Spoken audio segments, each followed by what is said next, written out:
ও যুবক বাবা, আগামীকাল যদি মৌতের বিছনায় পড়ে যাও, দেখবা কি হালাত। তোমার গায়ের গেঞ্জিটা তোমার আপন লোক বেলেট দিয়া কেটে কেটে খুলে রাখবে।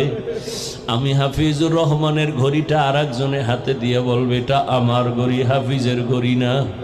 আমার আব্বাজান একটা চিৎকার দিয়ে বলবে, ইমাম সাহেব আমার সন্তানের জানাজা না পড়াইয়া যাইবেন না।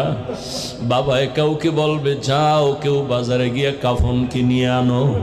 আর এক দলকে বলবে, যা বাঁশবাগানে গিয়ে কবর খনন কর।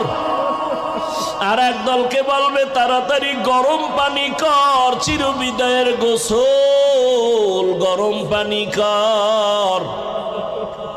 তোমাকে আমাকে ঘর থেকে সবাই টেনে টেনে নামাইয়া ওই গোসলখানায় মশারি টানায় দিবে, গরম পানি দিয়ে গোসল করাইয়া সাদা কাপড়